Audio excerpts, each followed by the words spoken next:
Good morning, good evening, good afternoon to all my blessed beloveds out there in video land. You're watching Living and Thriving with Rusty, and I'm Rusty. I am really excited because of your love and your support. This channel alone has exceptionally grown, astronomically huge-ish, big-ish, gargantuan-ish. I know, I'm just being silly today, but thank you. That's all I can say. Thank you so much for supporting this. This is what I want to do. This is who I am, and this is the life I lead. It's been really powerful. It's been really powerful to go on this journey, and I'm so glad you're with me. So we have Mark coming on. He is logging on right now, and he is a thriller diller seeker, and he's going to describe that a little bit more, but I just kind of wanted to tee him up for that whenever he logs in eventually. Technology is beautiful. Like, you can go all over the world via Zoom or Skype or anything like that, but it takes forever to log in. It's crazy.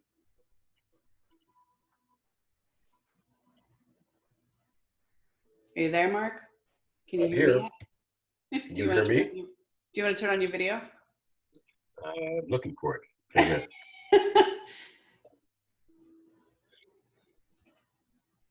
Oh, there it is. Okay. You found it? There's video. Well, the bottom wasn't appearing. Is what's going on. It's the program, for whatever reason, it's slower than rigor mortis. But Hey Mark, what's up? Not much. What's up with you? You know, nice to meet you on Zoom. You as well. It is a very hazy week here in southern Florida. We're getting ready for hurricanes and tornadoes and flying monkeys and all kinds of wonderful things. So where in southern Florida are you? I'm almost in Fort Myers, so pretty south. Okay. I'm on the other side of the state when I'm in Florida. I'm in Delray Beach. Oh, okay. Yep. I lived in Melbourne for a while. I went to Titusville High. So yeah. So my understanding is you're a thrill seeker. You write thrillers, is that right? Well, you know, I don't know how thrilling they are. The genre tends to be called legal thrillers. So if you write legal stuff, legal novels, the booksellers tend to call them legal thrillers. There are certainly thrilling events in my novels. They're exciting, but as to whether they're thrillers or not, they're important social justice legal exposés. How's that? Oh, that's fancy, but it doesn't fit on a name tag. So why do you write fancy exposés on legal social justice issues? Well, I've had a wonderful legal career. I've been a lawyer for 44 years.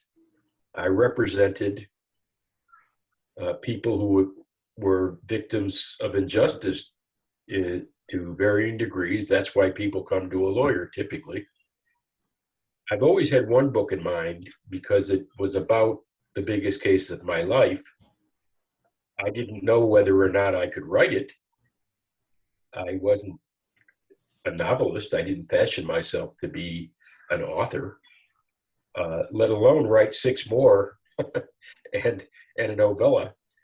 But after writing the first book about a personal experience and starting on the second, I realized that through my writing, as evidenced by the fact that I'm here today, versus my small local law practice, I could preach social justice to a national and even an international audience using podcasts and writing articles and what have you. So I decided to take the author plunge. To answer your question, though, I basically use my novels to expose injustice. I call attention to issues involving, for instance, greedy or corrupt organizations, religious institutions, corporations, politicians, the local and state government, the police. Even in one novel, and kind of a follow-up theory throughout my novels, the President of the United States. Nobody is beyond lying, cheating, harming, or even killing our citizens. And these books, while they're fiction, they don't detail wild conspiracy theories created in my imagination. I'm not that creative, frankly.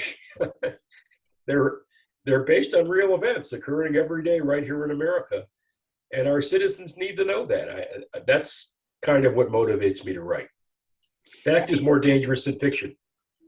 I think it's really interesting that you're taking bits and pieces of fact and intertwining it into something that can be digested, but then you still question whether or not you have some role in that, in your community, in your environment, in your actions every day. And that's a pretty powerful position to write about. It's certainly, it's my own vision, I guess, but I believe I write the truth. I don't sugarcoat it. But I write the truth as I see it. Comparing today, for instance, these days with the early 60s, let's say, when Harper Lee wrote To Kill a Mockingbird, I look at the times we live in today much like she must have looked at America when she wrote Mockingbird. Back in the 60s, America was coming to terms with its racial identity. And today, following the presidency of our first African-American president, we elect a guy that seems to be his polar opposite. Hopefully we've corrected some of the problems that have existed between 16 and 20. We've come a long way on race, I think. But the 2016 election and 76 million people in 2020 seem to me to have exposed our racial underbelly, if you will, and demonstrated that we have a long way to go. So change was in the air back in the 60s. Change is clearly in the air today. But again, I think we have a long way to go. And that's what motivates me to write. I think it's interesting that you brought up race because it's such a contentious conversation with people right now. And my belief growing up, my mother's Native American. She's brown-eyed, brown-skinned, brown-haired, 6 foot tall in the South where racism is still percolating. And I feel like I was very blessed to grow up in a way where compassion and understanding was the first thing you did before your coffee, right? And I learned over my small existence on this planet that you don't know what you don't know until you know. And the majority of that 76 million people who are still bigoted and still percolating that hate are individuals who have never gotten out of their community and never gotten out of that environment that recycles those stories. And it's really fascinating because I feel like it's like tectonic shifting right now. We have huge shifts and they're gargantuan where people who are outside of those stories are going, no, this is not the way the world is. And people who want to keep that story are fighting against the majority. In your small existence on this planet, do you think that we're ever going to have a large enough shift where it's only going to be maybe 1 million people with that ideology? Well, first of all, my belief is it's always been there. All right. It hasn't left us since the 60s. What's happened in the last 4 years is you had a president who made it okay to start speaking these racist ideologies and saying things out loud that have been under the surface for so long. It wasn't fashionable to talk like that until he came along. I guess you can tell where my politics are, but by the way, I don't believe this to be a Republican Democratic issue. No. I believe this to be a one-man issue. I find his rhetoric and his behavior and his pushing himself to the front of the line and things like that repugnant. It has nothing to do with anybody's political ideology. I'm a Jewish person. I've experienced anti-Semitism. I don't wear it on my face. My last name doesn't sound Jewish. You must love Marjorie Taylor Greene then, huh? Well, again, anti-Semitism is out there. It's less blatant. It never occurred to me, frankly, that I shouldn't be publicly proud of my Judaism. So my experience with anti-Semitism is somebody asking me what church I go to and telling them I don't go to church, I go to synagogue, and then getting punched in the face for it, literally, or called vile names, or the like. It hasn't happened often, but it has happened. But don't you think, and back to my point, and I'm going to pull you back in because you and I have very similar beliefs, but I still am holding on to the nugget, and the whole reason why I do this show, the whole purpose for this show is to change people's perspective. And I think deeply and truly that these individuals that are running around with that kind of racial slur and that kind of indignant behavior and the lack of decorum are ignorant people. Whether it's willful ignorance versus genetics, that's out to be debated. But don't you think the more that you write and the more that you do shows like this and the more that we get to talk and have this conversation that we're changing this narrative? Yes, I think we've changed the narrative quite a bit. I don't, like I said, it's always been there. The last 4 years have been a kind of a license to speak out. I believe it's a minority of people.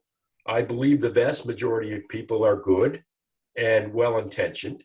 I believe, I don't remember if you remember South Park or not South Park. Everybody's a little bit racist. That's from a play on Broadway. I can't. But we all have our little innate racist or religious bias that we try to control, that we try to make go away, that we try to do better with. But I think overall, we are a good people. We try to be a good people, and we try to do the right thing. Mockingbird. I don't want to keep going on to somebody else's books rather than my own. About it. The whole idea of Mockingbird was stepping into the shoes of others. Yeah. And I think we can do a lot better if we step into the shoes of others. I remember one of my favorite lines about racial issues is Rodney King back in the 90s saying, "Can't we all get along?" That's the question. Can't we all get along? I think it's interesting when you look back on a sociological level that we've been doing this for thousands, hundreds of thousands of years, that you can go all the way back to the caveman times. And one of the most distinct sociological documentaries that I watched was about the migration of humans from China and so forth, and how they found bodies predating what we normally thought in caverns in Mexico. And the trail goes through Canada and down with this migration pattern. And there was a young girl about 17, and the bone structure, she clearly had children. And her arms were broken in so many places from what we would presume was domestic violence, some sort of violence in the tribe. And I look back at that and I just go, wow, we've been doing this forever, whether it's sexism, racism, religiousism. We've been constantly fighting part of ourselves as a species forever, and we're really the only species that I know of that will kill itself over ego. I don't know if that'll ever change. And yeah, you're right, it's been the story percolating underneath the water for a really long time. But I mean, we're talking hundreds of thousands of years. We've been doing the same crap. Well, will it ever change? There'll I hope always so. be a minority of people who do bad things, for lack of a better way to say it. I don't know that we can change everybody, but we can certainly change people one person at a time. And again, the reason I write is what we're talking about. I've written a book about clergy abuse in the Catholic Church and the sexual abuse of young parishioners by priests. Who could imagine that? Yet it happens. I've written a book about police stopping innocent black men in traffic stops, and the black guy ends up dead. Why would you expect those who are charged with protecting you to be the ones that end your life? I've written a book about school shootings and bullying. I've written a book about the Brett Kavanaugh incident. Not about Brett Kavanaugh. It was inspired by that, and it tells the story of a young teenager who was sexually assaulted at a party when she's a teenager. Flash forward 20 years, and that young law student who assaulted her is now a candidate for the Supreme Court. So again, fact is much more interesting to me than fiction, and I like to write about things that provide solutions to these kinds of problems, practical solutions, and hopefully people will find them and read them. Where do we find more information about you, Mark? My website is markmbello.com. Last name is Bello. There's if you register at the site, there's a free novella. Talk about injustice and hatred. The novella is about the Holocaust. So the ultimate racist, religiphobic incident. That tells the story of my protagonist in all my books is Zachary Blake. He's a lawyer. He goes from essentially rags to riches from book 1 to book 6. The novella tells the story of his bar mitzvah and his maternal grandfather telling him the story of his escape from Auschwitz during the Holocaust. That book is available on my website for free to all your listeners if they simply subscribe to markmbello.com. That will give them a little bit of a taste for what I'm about. Perfect. Thank you so much for that. And I'm sure everybody's going to go down there and download it right down there. Download. Okay. Let's talk a little bit about the Holocaust. One of the things that I am nervous about, I don't think I would allow silence, but I am nervous about this generation, the Holocaust generation. They're passing. It's time, but their story is also kind of getting muffled. And I would really, the way that things are going right now with trying not to teach truth in our history classes here in the US and all of that, I get very nervous that we're going to forget the stories of the Holocaust and we're going to forget the consequences. What are your thoughts about that? Not only as a writer, not only as a Jewish person, but also as just a human on this planet? I think that's a big concern. We've kind of already done that with the Armenian Holocaust. Very few people know about that one. In the Congo, women are being raped and killed by government officials and male citizens. These atrocities continue to happen. The philosophy about the Holocaust and the Jewish response to the Holocaust has always been never forget and never shut up.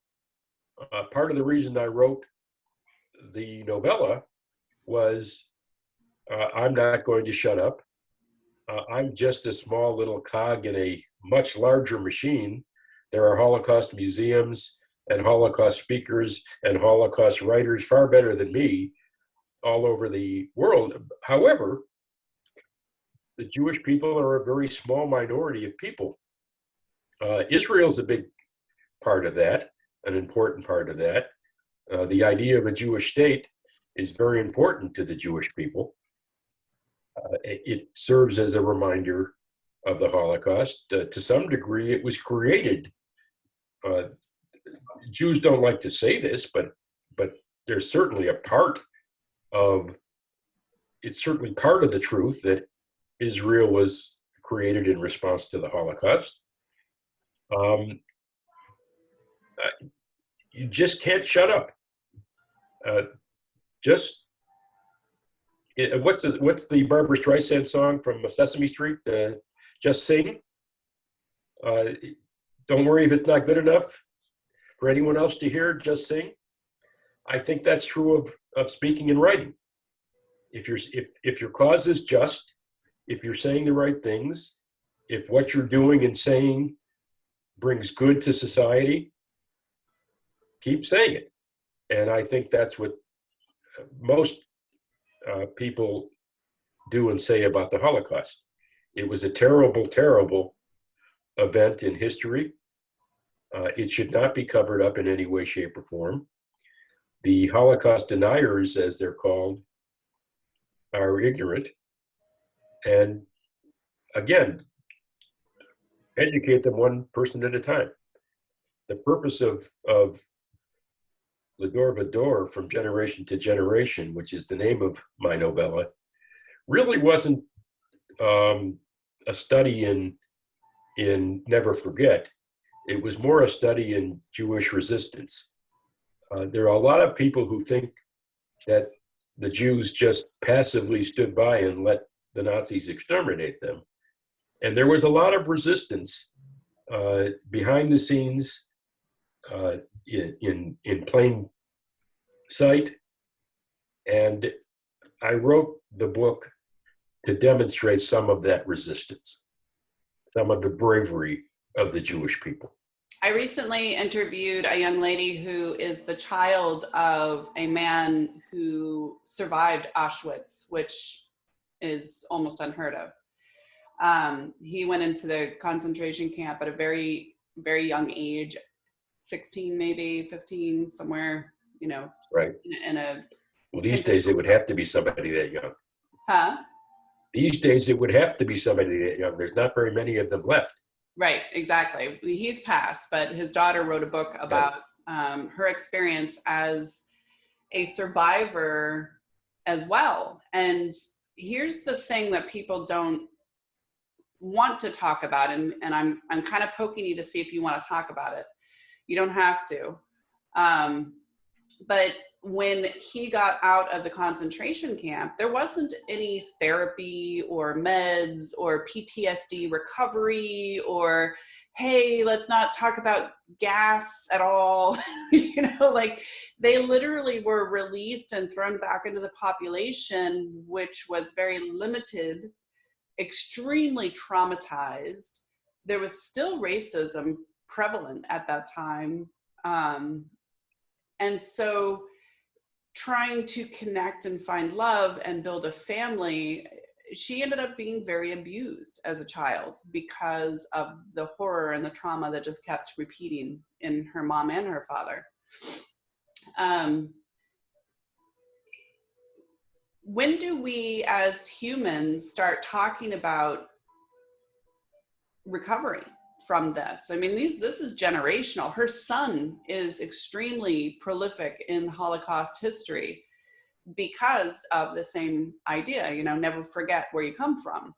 And I partially appreciate that, but I also grow concerned that trauma is just repeating. And how do we get past that? How do we heal? Well, I want to make sure that you and your listeners are aware that I'm no expert on psychology, psychiatry, recovery from these kinds of issues, nor am I an expert on the Holocaust. As I did with most of my books, except the first, which was a personal experience, I picked a non-fictional topic and I wrote a piece of fiction about it. What happened in this particular novella, it's a 39-page story that I pulled from a rather daring escape that I read about. I can't even tell you right now the name of the person who I pulled the story from, but he was a Christian person from Poland, and he made a kind of daring escape from Auschwitz. I wrote about it, and I said, "Boy, that's an interesting story. I'll turn it around and tell it in my own way," and that's what I did. What I would say to you, though, about today and what our duty is as citizens of the world is to speak out about atrocity. Don't let it happen without exposing it. And that's, I think, what people gave testimony as they started to develop Holocaust remembrance and Holocaust museums and Holocaust historical sites. They started asking survivors to give testimony. And as you said, many of them, most of them, were reluctant to speak about it. I don't want to remember this. I don't want to talk about this. But they were convinced by those who wanted to retell these stories that by remembering, you don't, and not letting people forget, you prevent these things from happening again. If you feel something is an atrocity and you hear about it over and over and over again, you're much less likely to repeat it. Is that a psychological phenomenon? I don't know. I believe that if you speak loudly, people are much less likely to act that way.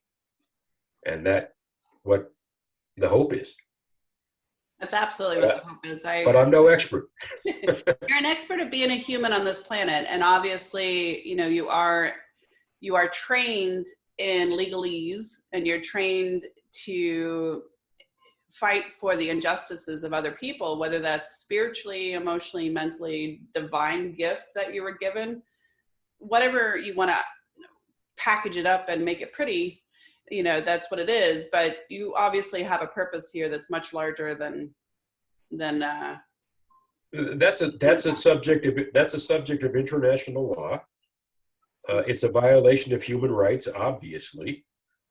There can be no doubt that a, quote, Holocaust, the serial extermination of a race or a religious group of people, is a crime. Nuremberg proved that. Which, by the way, studying Nuremberg is a very interesting legal exercise. That's a very interesting international tribunal and there's very few events in history like Nuremberg. And I would encourage anybody who's interested in the law and human rights around the world to at least read, perhaps, or if you're lazy like a lot of people are, and you don't want to read, just watch the movie. It's a very interesting study in international law and bringing people to justice from all parts of the world. We have an intriguing, hypocritical species that we are. We've spent thousands and thousands of years picking on somebody and trying to eradicate that somebody that we're picking on, whether in US history alone, the Trail of Tears, Chinese Americans, Japanese Americans, Jewish Americans, it's always been somebody, African Americans. And I just don't know when it's ever going to stop. I don't know when we're ever going to just lighten up and say, you know what, you're cool. Let's hang out and have coffee. You've got to get over the idea that your problems are their fault. That is a persistent theme in the things we're talking about. I didn't do anything wrong. They did. It's their fault. I can't find a job because that guy who's less qualified than me got the job instead. How do you know he's less qualified than you? Maybe he's more qualified than you. Maybe you said something in the interview that you shouldn't have. Maybe he interviewed better than you. Maybe he's got better grades than you did. Maybe he's more qualified for the job. Do better next time. But don't blame him for your plight. And that seems to be what causes the kinds of things we're talking about. They, whoever they are, perceive the other people as a threat to their existence or their livelihood. And unfortunately, sometimes they just pick a scapegoat. In the case of Nazi Germany, the Jews were their scapegoat. Mark, you are fantastic. Thank you so much for sharing yourself and your mind and your goals and your books. And tell us one more time as we wrap up where we can find more information about you. You can go to my website at markmbello.com. The books are all available on Amazon. They're the Zachary Blake legal thriller series. Zachary is quite a dynamic character, much better lawyer than I was. They all deal with some topic of social justice. The first book was based on an actual case I handled, Betrayal of Faith. All of them have a betrayal theme. Betrayal of Faith is about clergy abuse and minor parishioners being abused by priests and the church cover-up of those activities. And I actually handled a case that the book is based on. It's fiction. It's very embellished, but it's about an actual case. The second book is about Muslim bias. It was inspired by the presidential election of 2016. I began to wonder whether or not a bigot could be elected president. And I was worried that white supremacy might rear its ugly head, and it has. Book 3 is a Betrayal in Blue. That one is called Betrayal of Justice, by the way. Betrayal in Blue is a follow-up on white supremacy and cops. Betrayal in Black is the police shooting of an innocent black man. Betrayal High is school shootings and gun control and corporate greed. And Supreme Betrayal is, as I said, a study in truth to power, sexual assault, and a Supreme Court candidate who shouldn't be approved. I told you about the novella, and I have a book that I just finished about the immigration crisis at the border. So I write that kind of stuff, and I think your viewers will like it. Yay. Thank you so much, Mark, for spending a little bit of time with us today. This will air close to Christmas. So if you have anyone in your life who's a history buff or interested in social injustices or just gets excited about learning about something different, hit the link below. Check out Mark's stuff. I think you will be titillated. That is the word of the day, kids. Titillated. Mark, take care, my friend. Thank you so much. Thanks for having me. Bye. Thank you. Bye-bye. You're watching Living and Thriving with Rusty. I'm Rusty, and I get to do this. I get to have amazing conversations with amazing people who are doing amazing things. Did I say amazing? How many times can a person say amazing? As many times as I want. Anyway, know that you're loved. Know that you're beautiful. Be kind. Go out and do something nice for somebody. Clean out the damn closet. You know half those clothes in there you don't wear anyway, so give it to a church. There's a family out there in need for some new clothes. And you could be that person. Clean out your synagogue. Or your synagogue. Or your synagogue. I apologize. Or your mosque. Or your mosque. So donate, be kind, do something nice for somebody else. And you know what? Take a step outside of your own delusion of self and realize it's not anybody else's fault but your own. You're in control of your destiny. So, like I always say, drive fast, drive smart, and drive kind. Take care. Good advice.